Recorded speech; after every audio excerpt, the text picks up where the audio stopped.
गणेश जी की जय हो।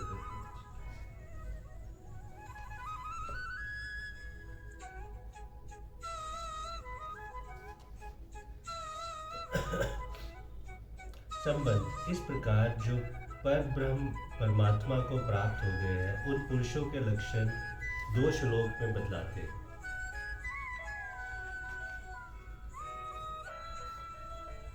लग्नते ब्रह्मणि वराना ब्रह्मशय शिनकल्मषा शिन्द्विता यता तमान स्वर्गभूत हिते रता।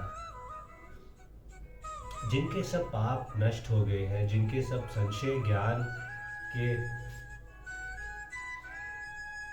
द्वारा निवृत्त हो गए हैं, जो संपूर्ण प्राणियों के हित में रत है और जिनका जीता हुआ मन निश्चल भाव से परमात्मा में स्थित है, वह ब्रह्मवेता पुरुष शांत ब्रह्म को प्राप्त होते हैं।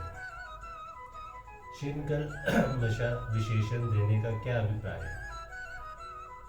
इस जन्म और जन्मांतर में किए हुए कर्मों के संस्कार, राग, द्वेष, दोष तथा उनकी वृत्तियों के कुछ जो मनुष्य के अंतकरण में इकट्ठे करते हैं, बंधन में हेतु होने के कारण सभी कल्मष पाप है। परमात्मा को साक्षात्कार हो जाने पर इन सब का नाश हो जाता है। फिर उस पुरुष के अंतकरण में दोष का लेश मात्र भी नहीं रहता। इस प्रकार मल दोष का अभाव दिखाने के लिए शीनाकल्मषा विशेषण दिया गया। शिन द्विधा विशेषण का क्या अभिप्राय है? शब्द संशय दुविधा का वाचक है। इसका कारण है अज्ञान। परमात्मा के स्वरूप का यथार्थ ज्ञान हो जाने पर संपूर्ण संशय अपने कारण अज्ञान के सहित नष्ट हो जाते हैं। परमात्मा को प्राप्त ऐसे पुरुष के निर्मल अंतकरण में लेश मात्र भी विषय और आवरण रूपी दोष नहीं रहते। इसी भाव को दिखलाने के लिए शिन्द्विता विशेषण दिया गया है।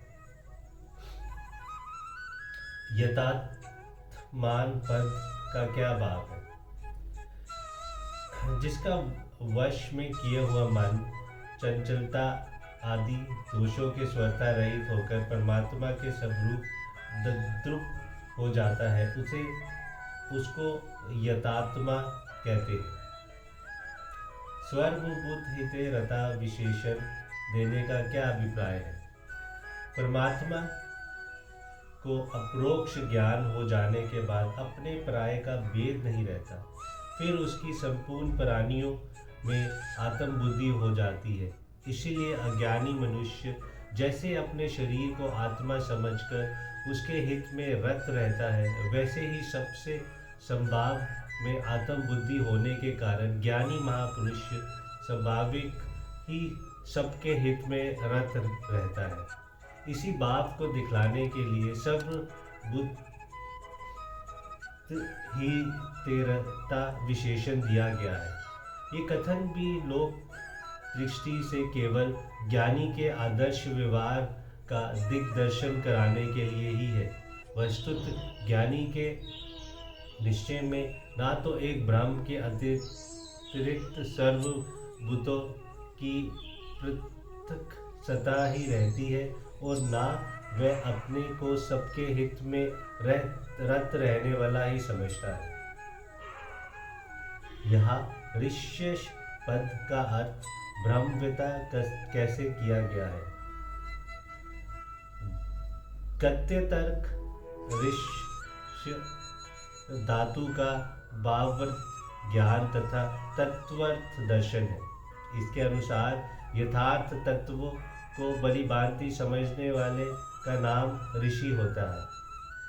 अतएव यहाँ ऋषि का अर्थ ब्रह्मवेता ही मानना ठीक है। शीन काल मशा शीन द्विधा और यथात्मान विशेषण भी इसी अर्थ का समर्थन करते हैं। श्रुति कहती है विदते ग्रन्निरिषदन्ते सर्व संन्यसा क्षीयन्ते चास्य कर्माणि तस्मिन् ते परावरे। अर्थात परावर स्वरूप परमात्मा का साक्षात्कार हो जाने पर इस ज्ञानी पुरुष के हृदय की ग्रनित खुल जाती है, संपूर्ण संशय नष्ट हो जाते हैं और समस्त कर्मों का क्षय हो जाता है।